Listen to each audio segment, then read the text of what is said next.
Doctor José Luis de la Cruz, director del Instituto para el Desarrollo Industrial y el Crecimiento Económico AC, antes que nada, mi reiterado agradecimiento por tu magnífica disposición siempre para participar y ayudarnos en nuestros programas. Doctor, te lo agradezco y te lo aprecio mucho. Gracias, Ricardo. Siempre un placer estar contigo. Doctor, para empezar, ¿cómo describirías, yo sé que no está sencillo el asunto, pero ¿cómo describirías este año en materia económica en el marco inevitable de esta triple pandemia que ha sido la sanitaria, la económica propiamente dicha y también ya ahora una de carácter social?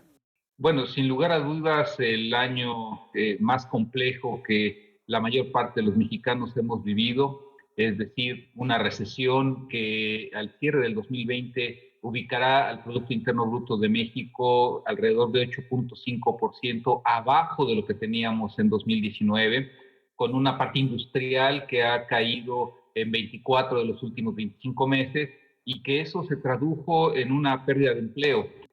Con las cifras disponibles hasta el momento por parte del Seguro Social, se han perdido más de 700,000 empleos formales. Sin embargo, el INEGI marca que al contemplar también la informalidad, pues tenemos ahí todavía cerca de 3 millones de mexicanos que no tienen una fuente de ingresos, es decir, pues básicamente que perdieron su empleo.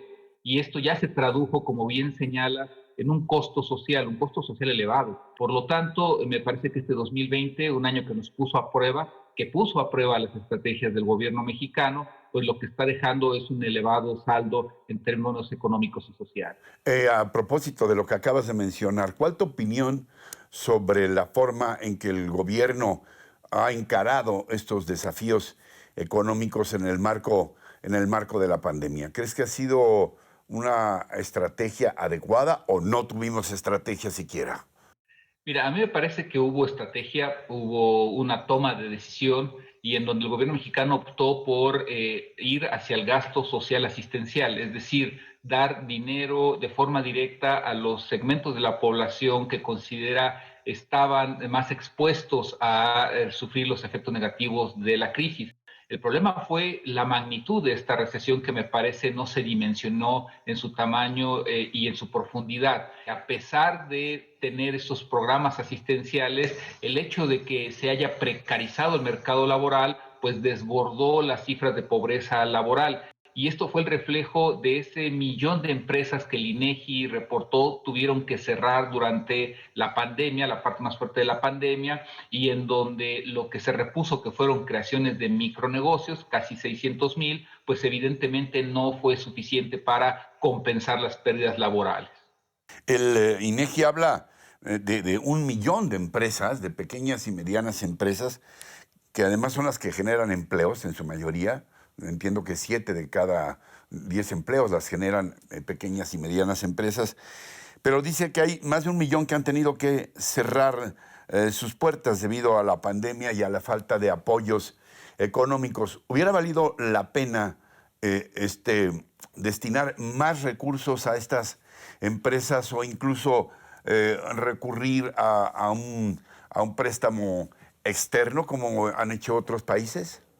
Mira, a mí me parece que aquí hay tres puntos que tuvieron que haberse contemplado. Primero, sí, ver como algo estratégico la preservación de las empresas, porque era la preservación del empleo y por lo tanto evitar el costo social que hoy empezamos a ver. Entonces, el primero era verlo como algo estratégico. El segundo, pues elegir las alternativas porque las había de cómo apoyarlas. Es decir, una parte pudo haber sido a través de deuda, un par de puntos de deuda como proporción del PIB, en realidad no habrían cambiado mucho el contexto de las finanzas públicas y complementadas con los recursos de la banca de desarrollo, que ahí hay cerca de 400,000 millones de pesos que pudieron irse hasta sectores y regiones estratégicas, pudieron haber, me parece, no evitado la crisis, pero sí evitar algo, que el saldo de pérdida de empleo y el saldo de pérdida de empresas fuera tan grande, porque esas son las que vamos a necesitar para recuperarnos en 2021, para generar empleo e inversión. Y el tercer aspecto, me parece, es que el gobierno no se dio, desde mi punto de vista, el tiempo de reflexionar esta disputa que tiene con el sector privado, estas diferencias de visión y que ante una recesión de la magnitud que estamos viendo, sí valía la pena darle una pensada a qué era lo estratégico en este momento.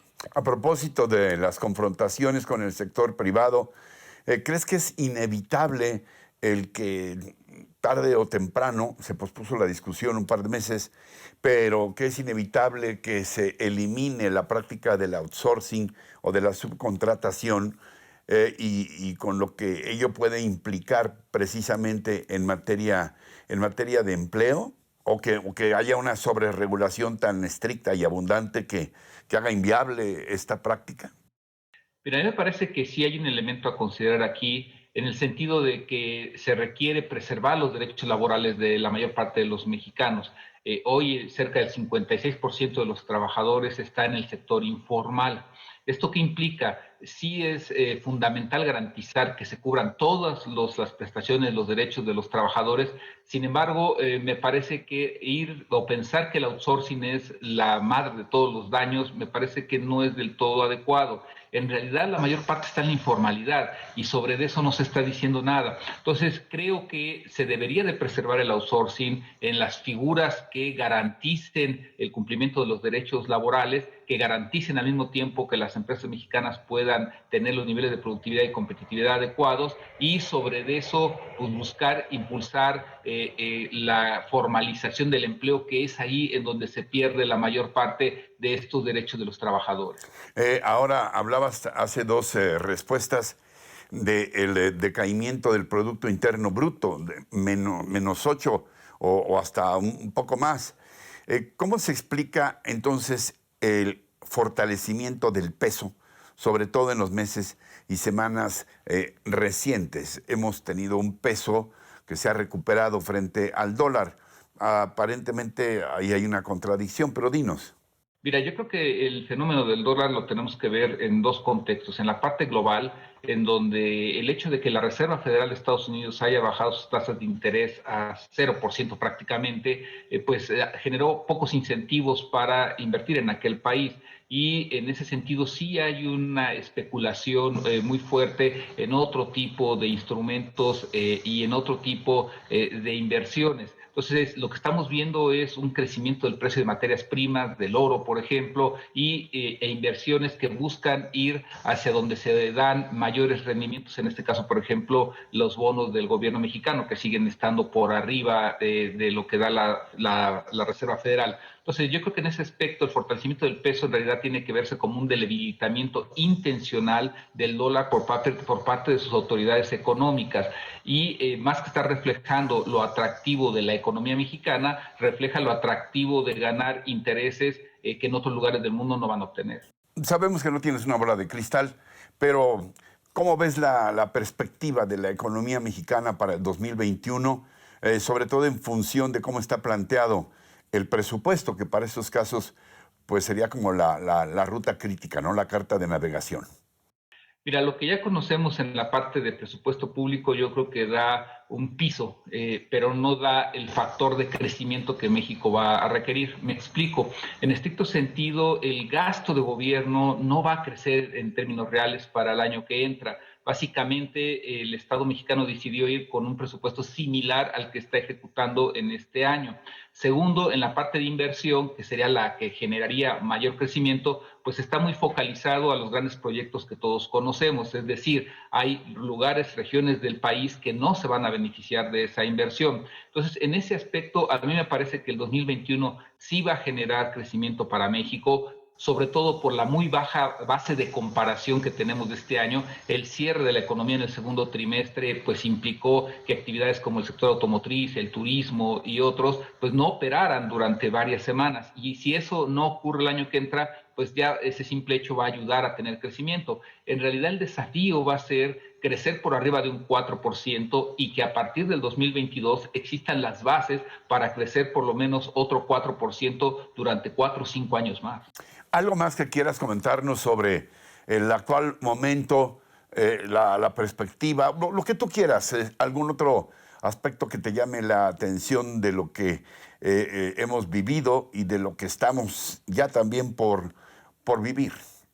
Mira, yo creo que este año nos puso a prueba no solo al Estado mexicano, sino a la sociedad en general. Y yo creo que lo que observamos fue que la falta de diálogo, la falta de consensos, de poder generar una agenda mínima, retarda el crecimiento del país. Entonces, en ese sentido, creo que el desafío por superar es construir justamente metas conjuntas de mediano y largo plazo que permitan crecer, que permitan obtener desarrollo con bases productivas y entender que el Estado mexicano no tiene los recursos para hacerlo solo. En realidad necesita la colaboración de las empresas, de la sociedad, para obtener ese estado de bienestar al que se está aspirando.